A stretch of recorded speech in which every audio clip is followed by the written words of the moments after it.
So 30 times since 1994, the Finance Minister has stood up in front of Parliament and his peers and delivered a budget speech. What we, the audience, have always thought to be a well considered and well researched speech. We may grumble about the issues of syntaxes here and there. But this year, lo and behold, just before the man had to give his speech, we all got the notifications that it has been delayed. Something went wrong. Back then, it was easy. The ANC had a simple majority, so they could pass the speeches as and when. And now, everybody is scrambling. The DA is going to court. We're not sure what exactly is happening, and Herman Mashaba is flummoxed.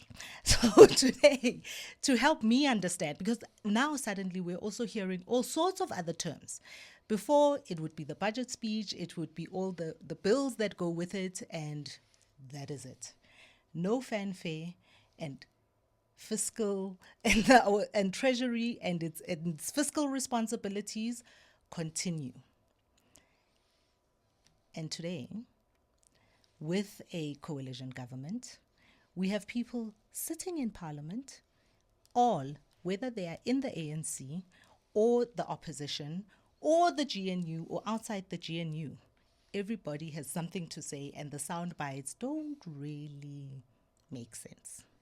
And so to help me today, I have got my friend, and you know him too, Mark Oppenheimer, who is a legal commentator and a member of the Johannesburg Bar, and somebody that we often turn to here at Level Up and before with the Burning Platform to help us understand some of these legalities. And he's brought a friend. He's introduced me to Kristen Heim, who will be joining us.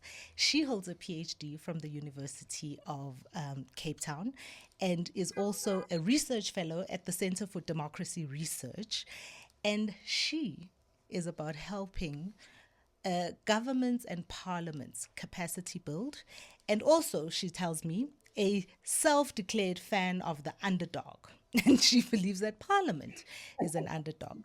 And her expertise in budget, tax, and parliamentary processes makes her the perfect person to come in and chat with us. Kristen, thank you for your time and coming in and helping me figure this out and helping my viewers level up what actually is going on in South Africa. And thank you to you too, Mark, for coming in. I'm going to start with Kristen because this is your world, working with parliaments, not just South African, but across the continent, and understanding how they work and the budgetary processes around it. So what should have happened and what didn't happen? What went wrong? Why are we here? Oh, that's an excellent question for me. And first off, thanks for having me here. It's an absolute pleasure. And I love the opportunity to speak about the subject that most people walk away from. So honestly, if I say I work with parliaments and I work with budgets, people slowly creep backwards. So I'm very happy we can engage on this. In a delightful sort of way, in a collaborative way. What went wrong? I mean, I can say, I would rephrase the question. I would say, what went right? Okay. I would turn that one completely upside its head, because when it comes to issues like the budget, what has to happen is we need to have a deliberation. It's the political skeleton of the country. It's stating what the priorities are. It's filled with values and what matters, the things to which we attend.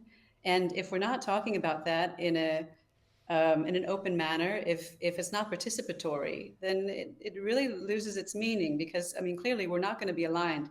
Any budget is never going to be enough.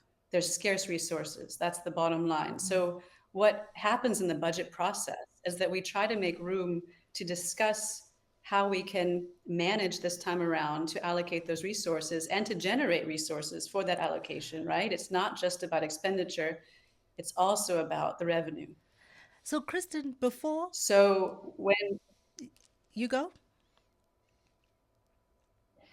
so I just wanted to say, when it comes to the budget process and what's happening right now in South Africa, I would see this in a more positive light than a negative one. I see that any sort of deliberation on the subject, and participation. The mere fact that we're here talking about this is amazing.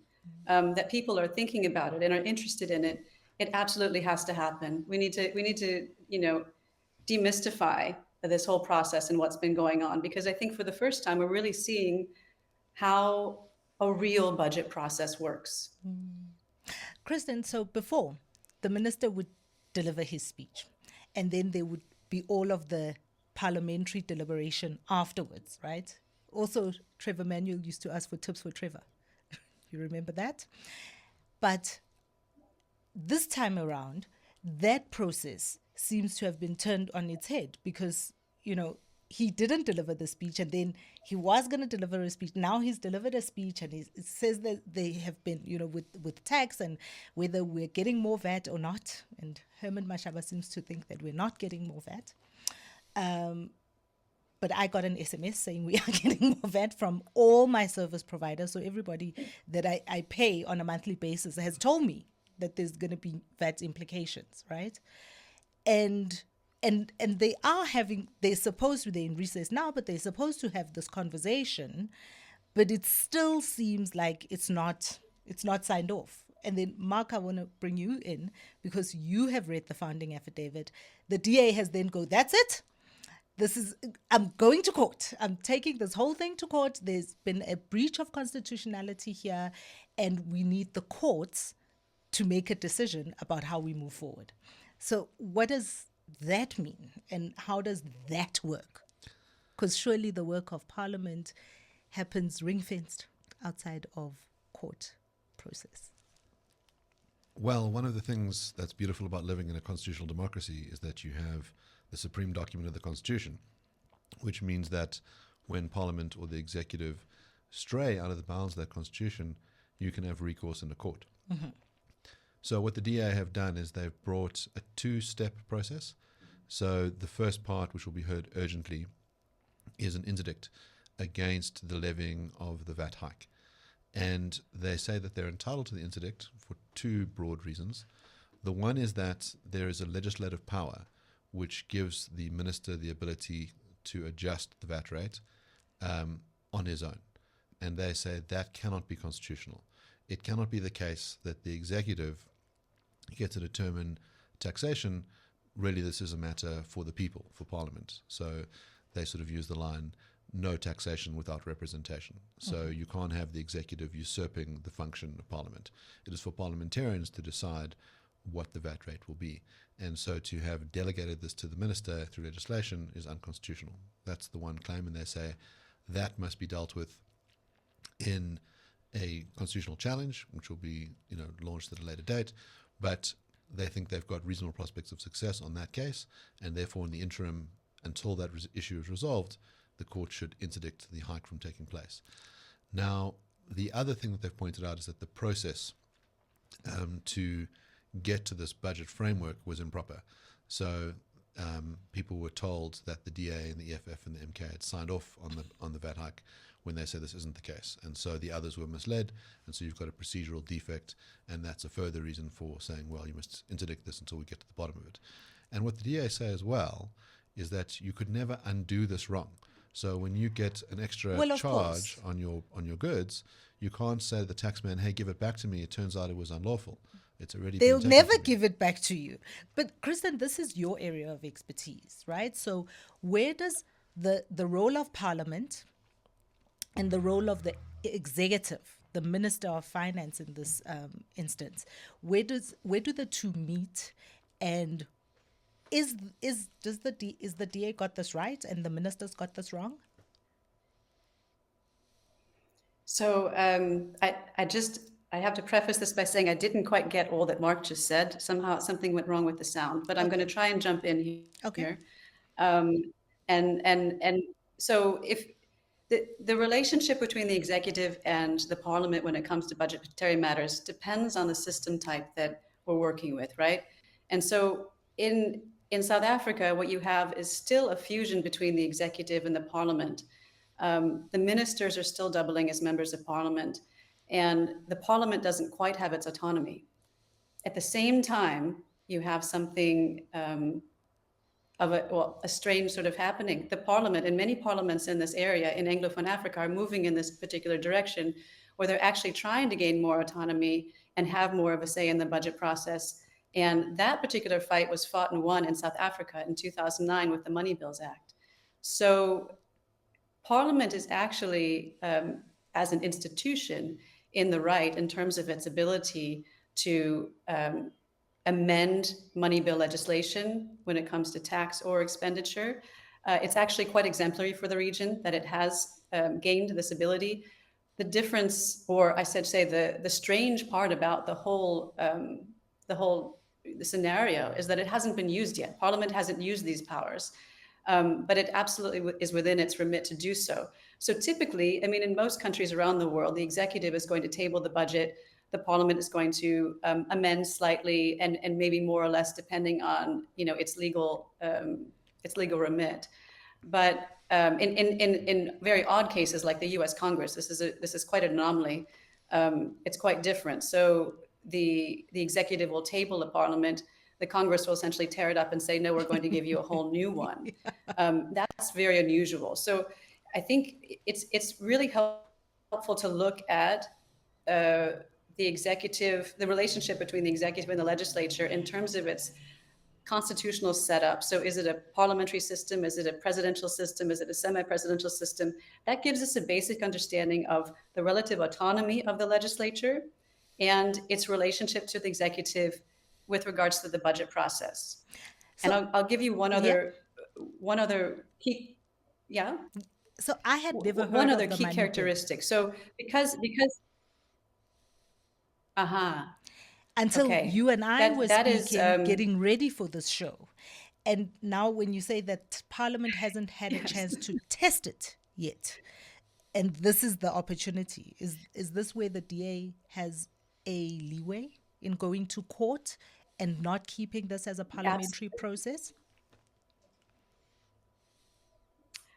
Look, I mean, from me, when we first started breaching this subject and we started sort of teasing it out, the different bits of it, and maybe some people are looking at the constitutionality of this or the structural strangeness of this. But at the end of the day, it seems to me that this is an issue with the coalition and the newness of the coalition and the inability of the coalition itself to actually come to an agreement and do their job as collaborators, right? They have to figure this out. This takes a long time to learn how to make decisions together. I mean, it's not an easy process. It's not surprising this would happen now.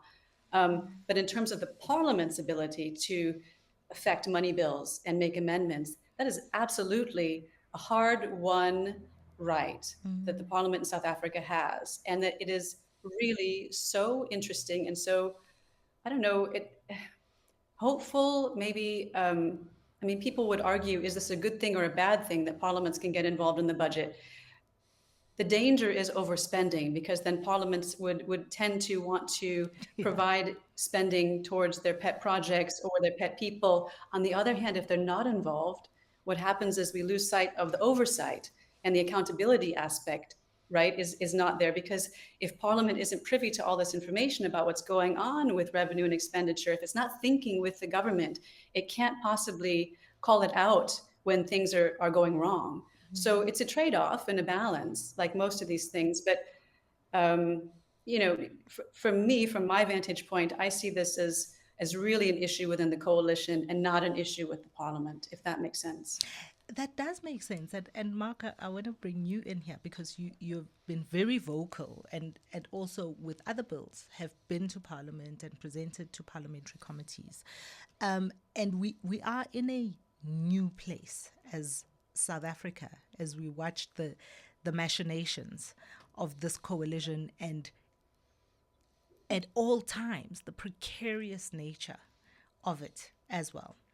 From your perspective and your experience, looking at this precarious kind of dance that is happening, do you think that there is big political winners and big political shifts happening, and that it'll have an impact at the polls, maybe for South Africans? Well, there's a sense in which there's already been a big political loser, being the ANC, right? So they were a party at 57.5% and are now at 40%. and they don't realize the position that they are in. They are acting as if they are still the dictatorial tyrant that they've been for the last 30 years. So they seem to be utterly aghast that the DA would have any problem whatsoever with their decrees. How dare you question what we're doing? You need to be a team player. You need to grease the wheels. So they don't really understand what it is to be in a coalition, which is that you don't get to do everything that you want. You have to make some compromises. And the kinds of things that the DA have asked for are really important. So the one is the Expropriation Act is a terrible idea. When you erode property rights in South Africa, it's bad for everybody. Yeah, but right now, in this budget specifically, right? So the DA, there are many other things that we can talk about with the coalition and with all of the give and take, as it were.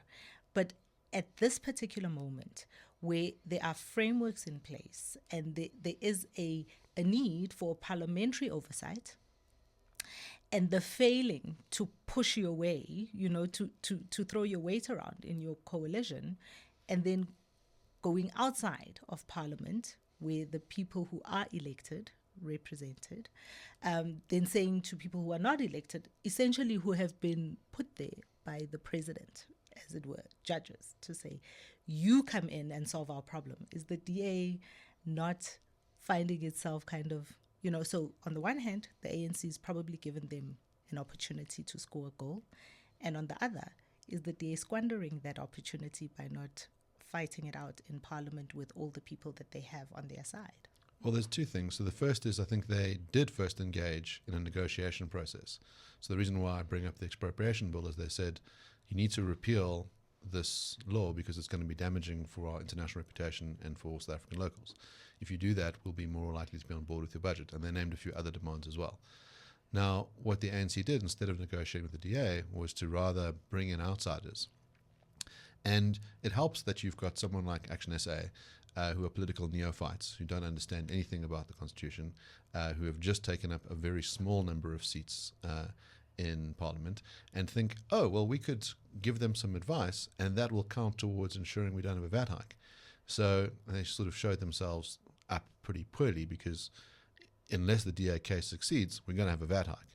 And then Action SA are going to say, oh, we didn't realize that the ANC actually duped us into this. So, but the interesting thing for the ANC, of course, is what would it look like if you change the composition of the GNU? So if the DA say, we're out, we can't do this anymore, you now lead a coalition of like 9 parties, all of whom have a gun to your head, and are going to say, well, unless you do this thing, we're going to walk. And it's a very fragile number. I think it's like 201 if you include Bosa and those guys. So the ANC might find that governing under those circumstances is more difficult than governing with the DA. Also, obviously, big business doesn't like the prospect, and it looked like the GNU was severely on the ropes, and now they're back around the negotiating table because they kind of know they need each other. You mentioned what's going to happen at the polls. Well, the latest polling that's come out is that the ANC are polling below the DA for the first time in South African history. So both parties poll at around 30%, with the DA just marginally ahead. So it shows you that the ANC's hubris in this matter is not helping it, and that it is going to death spiral into insignificance, which of course would be a very good thing. So, I think everybody is now watching the Social Research Foundation's polling much more closely, and kind of what they're saying. A lot more people are paying so much more attention to it. But again, with the parliamentary process, and the reason I brought the two of you in is because parliamentary processes are legislative, right? They're actually laws, and they're about what happens going forward. And Kristen, when I started reading this 2009 bill, I had a sense that there's so much work happening in Parliament behind the scenes, but it doesn't quite seem that all of those processes arrive and are being put to the test by the parliamentarians themselves. Where we are now with this, with the minister having put out a statement saying we're going ahead with the VAT hike, the DA if on Tuesday, when they get to court, they don't get their interdict, basically are going to be in a position where the VAT hike does go ahead, and there's still a need for deliberations within Parliament. The best way forward, in your experience and with your research and your knowledge, Kristen, what is the other way that this could be tackled and resolved? Yeah, that's an excellent question, Phumi. So I think it's very easy in a place like South Africa, where we've had a one-party state for so long, to conflate, let's say, parliament with the party and government with the party. But like you're pointing to, what we're missing is in parliament, there are structures there and that are available that actually do the work in parliament in terms of taking the various viewpoints, filtering them through, and making the budget process itself something that could be considered fair, something that could be considered equitable, so that people can participate. And those are the committee systems. So the committee systems in any parliament are the sort of the work horses of the actual institution. We've got a finance committee here in South Africa, an appropriations committee, and these committees are essential in terms of taking the information from the budget that's tabled and analyzing that. Now, that can be done in a variety of ways, and in each parliament, it does it differently. In fact, there's probably not an actual process in parliament that is more differentiated than the budget process, because there's so many factors that are involved. So you'll find it actually unfolds differently in each parliament. But you'll have, for example, like a finance committee or a budget committee that may take the budget on themselves. They may allocate certain sectoral budgets to different portfolio committees, or they may combine their work, but they're there working nonetheless. And what has to happen is that they will take this forward. They will do the analysis. And what's very important in South Africa, and which relates back to the Money Bills Act that you were highlighting here, is that if there's one sign that the parliament should be involved in the budget process, or let's say has license to be involved in the budget process, it is the existence of what's called a parliamentary budget office. Mm-hmm. These are incredibly difficult to establish. They're proliferating around the globe, not just in Africa, but around the globe, because parliaments are gradually taking a stand on issues of the budget where they had previously taken a back seat. Because what had happened over time, historically, is that the executive has amassed all the skill in terms of analyzing the budget and producing models, and they've got a staff, let's say, of maybe 100 people working on this, whereas the parliament doesn't have that capacity. So what's happened in South Africa with the 2009 Money Bills Act is they established a parliamentary budget office that is there to provide parliamentary committees and individual members and anyone who needs that information with a neutral, nonpartisan analysis of the budget as it comes out, right? Mm-hmm. And so that is a huge asset, and it is something to really treasure and that the parliament needs to use. But the issue is, Phumi, that you don't want to bite the hand that feeds you. So the executive must fund the budget office. And we see time and time again where maybe the budget office says something that the executive doesn't want to hear, and they say, well, then you might want to go away, right? So yeah, we need to look and see all the structures that are available, like the committees, like the budget office, and pay some attention to what's going on there, because that is where these issues are going to get solved. And it could be, whilst the coalition is squabbling or unable to make a decision, that the authority of these committees is going to be heightened, because they'll be the ones that are providing a stable structure in terms of the discussion and actually, providing a method to the madness, so to speak. Method to the madness. I do think that for a very long time, and this is, when we opened the show, I said for a long time, we've had a party with a simple majority. And now the work of politics, the work of reaching across the aisle and talking to your compatriots from other parties and bringing them on board is so necessary. You talk about an unwieldy coalition. of 8, 9 parties. But that's the work of politics. And that's the work that, with our proportional representation system, is the work that then says everybody essentially has a voice. No, the small parties also have a voice, and they actually can use that voice. And it is, if Gayton McKenzie wants a ministerial seat, and the ANC feels that without Gayton McKenzie and giving him a ministerial seat, they're not going to be able to move these things along.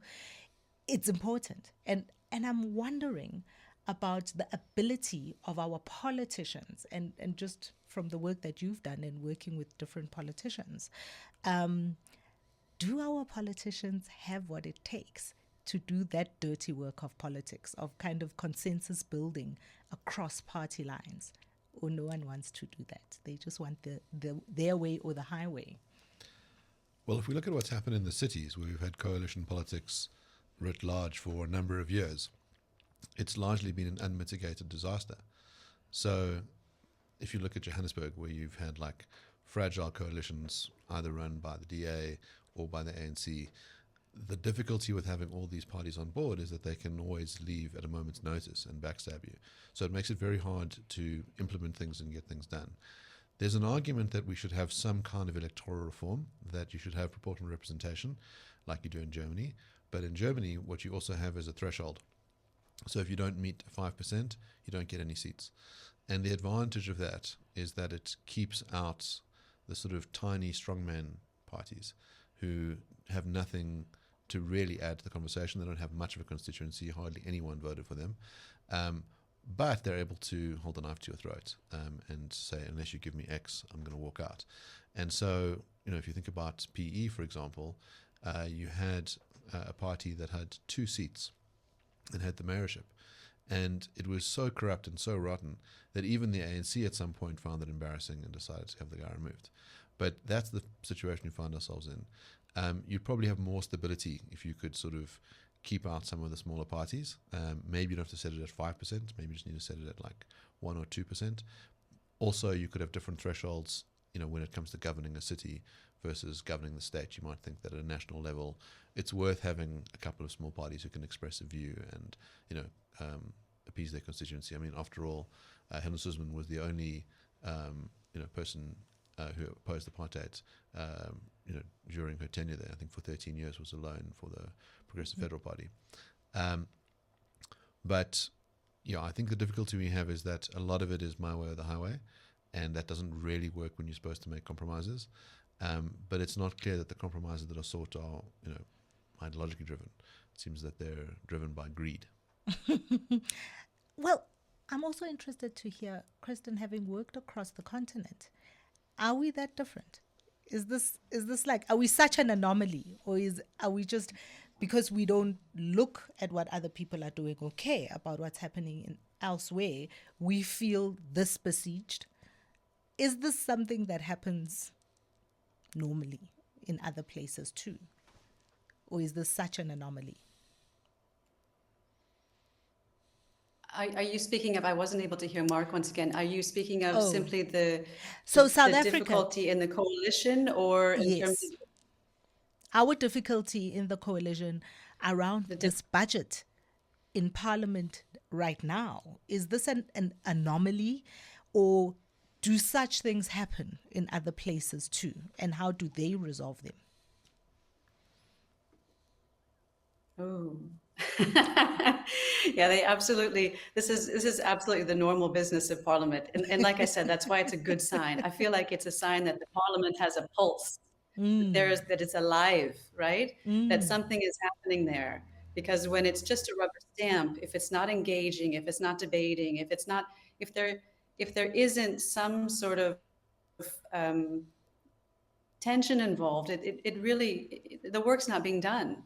Because we have to, as I said before, it's scarce resources. There's a diversity of not just opinions, but needs and things like that. And particularly in South African society, I mean, you have, it's so diverse, in homogenous societies, let's say like the Netherlands or even Germany, even though it's much bigger in terms of population, you get things like consensus and it's not to say that this happens everywhere, it happens all the time, but there's more of a chance for that kind of consensus to happen. Here you've got a greater challenge because of the greater diversity and the different socioeconomic needs that are vastly apart from one another.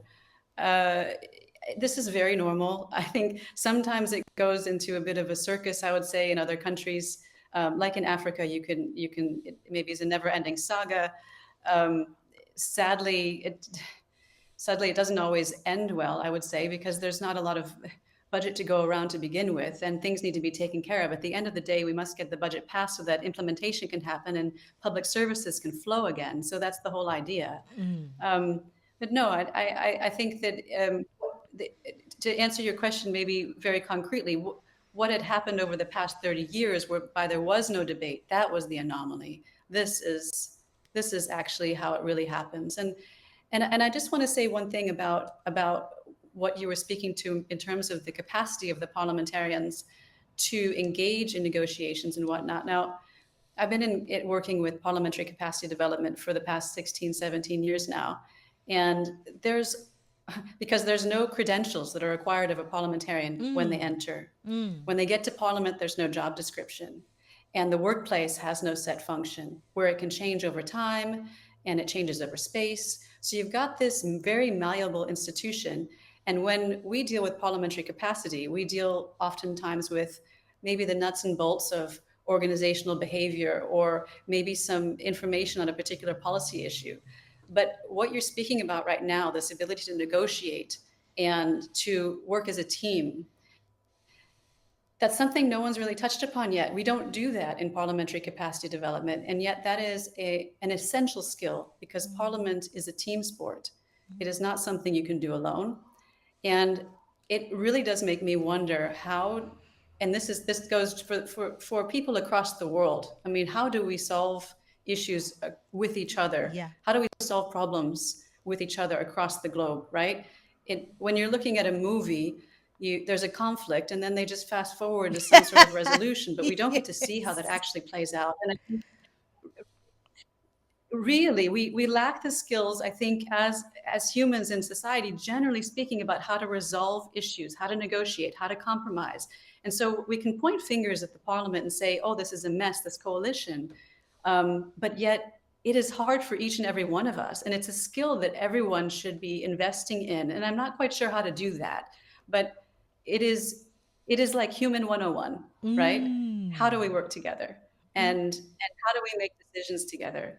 And if someone could come up with some ideas about how we can grease the wheels on that kind of knowledge, it would be such a good thing. So, you say it's a team sport, and it makes me feel bad about my next question. Worst case scenario, where we are today. What is the worst case scenario come Tuesday in front of the judge, in your view, Mark, with the DA's challenge? Look, I don't think either scenario is a doomsday. In other words, the judge might very well say, there's something to see here, and so I'm going to grant the interdict. And I don't think South African society is going to collapse if you don't add a 0.5% increase on VAT. And it would show a kind of pushback against the idea of executive dominance. If the interdict isn't granted, I think people have expected that there'll be this 0.5% increase. And, the problem with that, of course, is that it's largely a regressive tax. So the people who are going to feel it the most are the poorest of the poor. And on that sense, the bright side of that going through would, of course, be that the ANC gets punished at the polls and will be sort of seen as the anti-poor party that it's been for a long time. So no downsides. No downsides. See, look how cheerful I am. Kristen, is there a worst case scenario going forward from where we are in your in your area of the workings of Parliament, and particularly, as you say, this is a chance to test new legislation in the 2009 bills. Is there a downside, worst case scenario? Geez, That's a tough question. I'm not a worst case scenario woman. I am an optimist. So you're pushing me into a corner. I don't occupy that space very often. Um, no, a worst case scenario. I mean, maybe things can be obviously delayed even further, right? So we have um, but it wouldn't even happen because there's what's called a reversionary budget. So if the parliament doesn't pass the budget, then it reverts back to the previous year's budget, 33%, something like that. So, the show will go on. It's not as if, public services couldn't go on if this were stuck. Maybe a worst case scenario would be that, yeah, the battles would the political battles would supersede what's good for the country. If politicians, if it was just a matter of fighting for power and people forgot what their duty was in terms of serving the people, that is always the worst case scenario, right? We don't want that to be the main show. Yeah. This is ultimately about how public servants serving the public, right? I mean, they could debate about what type of tax instrument and how much of in the scope of that, but people's they're required to govern and to make sure that things continue. And so I hope they don't forget that. I think that's the worst case scenario, is that people forget what they're there for. Maybe that's what I would say. Sure. I think that that's quite a thing, because I do think that for ordinary South Africans, definitely for me, watching this whole thing play out, more than any other thing, I have felt that all of these politicians actually don't care. We're the ball that's being kicked around, that the South African public is the ball that's being kicked around, because there are all these machinations and all of this politicking and grandstanding on every side. And almost always when I listen to the sound bites, I feel like, that's not what you said last week, or that's not what you said yesterday, or that sounds slightly different. And that's one of the things that for me have been very top of mind, and also the driver of wanting to have this conversation, because suddenly again, we're hearing all sorts of new parts of how this thing works or should be working that we have never been made privy of. So I do agree with you, Kristen, that this is a good thing. This is a sign of a maturing democracy, but I don't know if we've got mature politicians. So I think South Africans have this attitude where they just want everybody to get along with each other, and we should have a big social compact, and we must all hold hands and sing Kumbaya. And I don't think that's a very good idea. I think that what you have from the ANC is a sort of highly socialist policy agenda that is going to destroy the country. And you have a DA that's sort of realizing that they can annihilate their support by just going along with what the ANC's agenda has been, or they can put a line in the sand and say, this is where we're going to fight. And so it happens to be that they're fighting over the budget because they have actual power over this. They know that the ANC would struggle to pass it without them. I think they were surprised by the counter maneuvers that were made by some of the smaller parties. But I think it's very good that they're flexing their muscles here. And if they don't, and they just sort of said, well, it'll just be the more efficient ANC, which will, help the ship sink quicker, will help drill more holes very rapidly because we're very good at getting things done. That would be a bad idea. And so what you don't want from the DA is sort of smoothing the process along. What you want is them throwing, sand in the gears to slow things down and say, hold on a second, a lot of your objectives are bad objectives. That's why it's important that they introduced other concessions that had nothing to do with the budget in there.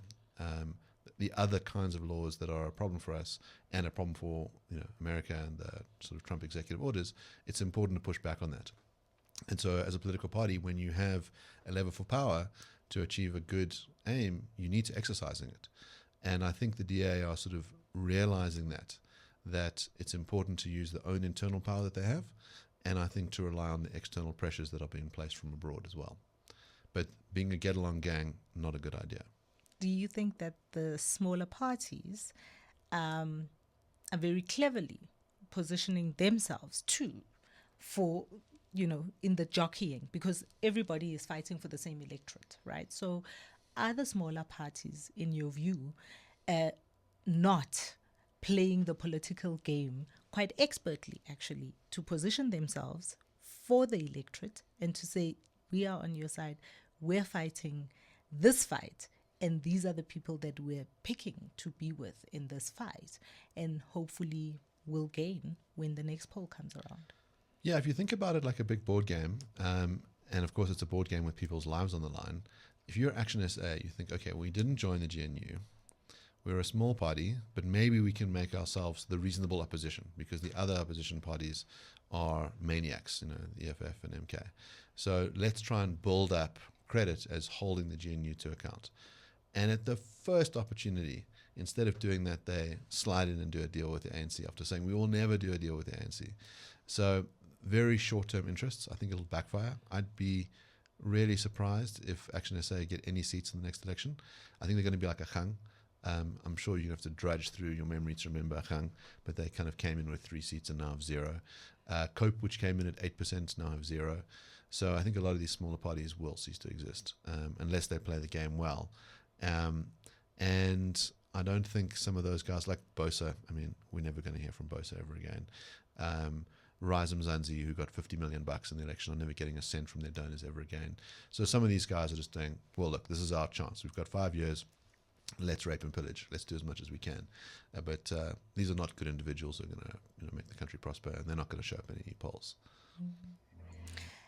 And for the people in Parliament, the workers, I often think we forget that there are people also working there, in Parliament, because there are so many big personalities with the politicians.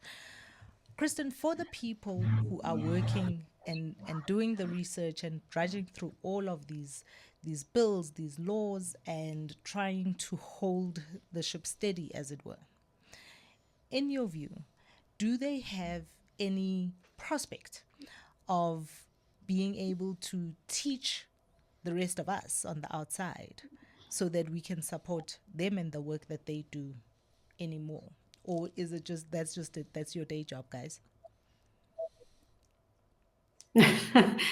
Well, it's an interesting thought, actually. The parliamentary staff and the administration, they're really the backbone for any parliament. And yeah, they're the unsung heroes by far, right? Because they are really trying to steer the ship, and it's often shaky. And they need to make sure they're not only holding onto the rails, but, try to create a sense of stability for everyone else. But the idea that they would be able to have any reach to, or engagement with citizens and educate or kind of pull them in is a bit far-fetched, I would say, because they're incredibly busy. So Parliament is one of the busiest places on the planet in any country. And then you've got the staff who are working around the clock to try and support their members or the committees or both or the departments. And so they're incredibly overstretched. I think it's interesting because the question of outreach, the Parliament in South Africa, I think, has dabbled with this. Obviously, they're not quite successful yet. I think it's a very new thing that they've got someone that they've hired maybe this year, even if I'm not mistaken, that will head up efforts to create a bridge between citizens and Parliament. But I think there's also a really important bridge to be had between the universities themselves and Parliament. It's a tricky situation maybe in South Africa because that history is there, and I'm not sure, I wasn't around, I don't know how that actually transpired, but the idea, universities historically have been very close partners with parliaments, and they can help with things like educating the parliamentarians and at the same time providing civic education to students and those who are around in that area, even to the public, if they're maybe progressive or advanced in that way. I know, for example, the Center for Research on Democracy, CREDO, with whom I'm associated now, they're doing what's called a citizens assembly, and they'll be inviting citizens to work on different policy issues. So that gives citizens an opportunity to kind of weigh in on things and maybe experience what it's like to make decisions collectively together, and how difficult it is to take information these days from the world and separate good information from bad. This is something parliamentarians, have always had difficulties with, especially in the rise of increased specialization. So everything is more and more specialized. There's more and more expertise needed. You've got wider government reach. So government is in every single area of citizens' lives now, and yet they are more unsure maybe than ever about what good information is, and what bad information is. It's called information literacy. And that's a big issue. And now with AI, that's going to even be a greater challenge, because then, the question is, what's the source? How do we check the source? And convincing arguments are what every parliamentarian wants to have. And we'll have a lot of that. That will be in no short supply. But whether the information is going to really be able to give them traction in terms of making a better decision is the other question. So, there's ideally we'd have people be more involved in parliamentary life, in helping to create their collective decision-making institution. Ideally, we'd have people that didn't see parliament as a four-letter word, that were engaged. But a lot of things have to happen in order for that to get to that point, right? It's a step-by-step process and a trust-building exercise, because trust in parliaments across the world has probably never been so low. So we have to start. And that's why when I speak to people about parliament, I don't use that word. I say our collective decision-making institution. I try to change it, because it's such a heavy term. It's so heavy, it's loaded with emotion. And people then are blocked to actually understanding what goes on in there. And that's a real shame, because they are there to present again society, to represent, to present again. And if they need help in doing that. They absolutely need people to see them, look at what they're doing, engage in what they're doing, and infuse their ideas and their preferences and values into that institution. It's a co-creation. Let's say that. Sure, it's a co-creation. I think that's a fantastic way of thinking about the work that we should be doing.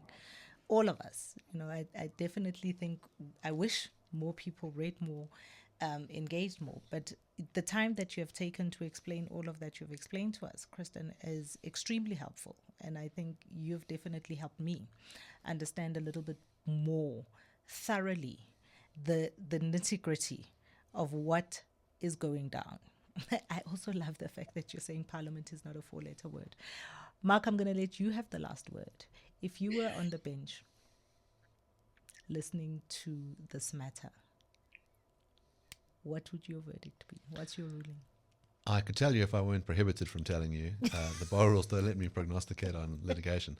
So instead what I'm going to do is comment on what Kristen said, which is, if you think about growing up in the 90s, we had parliamentary TV sort of available to us. And I remember watching, like, as a youngster, being quite enthralled by seeing people persuading each other and engaged in reasoned discussion. And I think there was a sense of, you've got this new democracy where it's important that we show that the institution works and that it is a place of reason, not a place of mere power. And I think over time, people have lost interest in parliament. I don't think people imagine parliamentarians to be particularly skilled rhetoricians or good at giving arguments. I think they sort of see it as a place where, those who have the votes will push through their agenda. And one of the things about no longer living in a one-party state is that you now need to persuade other people. And you've got different mechanisms for persuasion. The one is basically you buy them. So you say, you vote for me on this and I'll give you something in exchange. And that could be totally corrupt and illicit, like we'll just give you sacks of cash. Or it's, okay, you want something for your constituency, so we'll give you something like that. And that might be okay. And that might give those small parties a reason to be there, to say, look, we care about language rights, for example. And so we'll support X if you support us on language rights, because there's not a cost to you. One of the things that sort of surprisingly works well in South Africa is the ability for citizens to participate in the drafting of legislation. So we have public participation. So I've, worked on behalf of clients and, critiqued legislation, and a lot of our critiques were adopted. You had a big ramping up of that with something like Dear South Africa, which allowed the public to write their own submissions. And you had a lot of experts writing submissions from various different constituencies, but then you had average South Africans saying, I like this or I don't like this, and this is why. And in that sense, we are quite a vibrant democracy. Often lobby groups get given a bad name in America. I don't think we have a really robust lobbying industry in South Africa, but actually the job of a lobbyist is really to speak on behalf of a constituency and try and persuade people why the law ought to look one way or another. And often as industry lobbyists, they have the best insight. So they know if you're going to, pass a certain piece of legislation, it could be devastating for manufacturers or retailers or farmers, whoever it is, and they can come in with their particular bit of knowledge. And Kristen's right to say that one of the skills that's very important is being able to adjudicate between two different sets of experts. So as a parliamentarian, when you're hearing these submissions, you often need to think, well, is this true? Are there good reasons to know that this is backed up with evidence? And how do I determine the truth when you've got people saying different things? How much of that is about the nature of reality, the descriptive things that are said, and how much of it is normative? In other words, what do we ought to do based on what we think our moral framework is or our legal framework is? And so it's important that you do have people who are skilled at being able to do this. And one story that sort of got almost no coverage, if you look at the particular individuals who represented the ANC in the prior parliament, 70% of them are no longer there. Partly, I think, because of an error the ANC made in compiling their lists. So you'll remember that when we voted, we had 3 different ballots. One of them was a regional ballot, and so a lot of people got put onto the regional ballot without the realization that they were not going to the regions, they were going to Parliament. And so the DA understood this, and so they structured their list in a particular way with duplication. The ANC didn't. And so a lot of the people who, let's say, would have been in Parliament for a long time are no longer there, and you've got a lot of people who are, with institutional knowledge. Yeah. A lot of newcomers are sort of coming in and going, look, this is not really the kind of institution that I understand, and are much more likely to sort of, follow whatever the party wishes are as opposed to exercising an independent mind. And if there's anything that I take away from this conversation is that this is definitely a team sport, and the most important player actually is the South African public. And for a very long time, we've kind of relegated our role and kind of sat back and watched it all play out over there. And I love the fact that it's now becoming much more a conversation that more South Africans are participating in and kind of taking up the moment to look at. I hate the fact that it is at the cost of additional rands out of your pocket. But maybe that's the hard way that we've got to learn. That's the hard way we've got to learn. Thank you, Mark. Thank you for your time. As always, very illuminating. And thank you, Kristen. I'm so glad to know you. And thank you for sharing all of your expertise, your knowledge, and your experience with us this afternoon. And that's it. I hope Thanks so much for having me, Phumi. Listening to all of this, you've got many more questions and definitely places to go in the rabbit hole, because there's a lot more reading to be done. There's a lot more understanding. And I hope that you're going to participate more. I mean, this is where you phone up your local councillor, whatever your party is that you vote for. This is where you put up your hand and say, I want to be part of this. I want to be on the list. You have to be on the list. And thank you for joining us. We'll see you again next time on Level Up.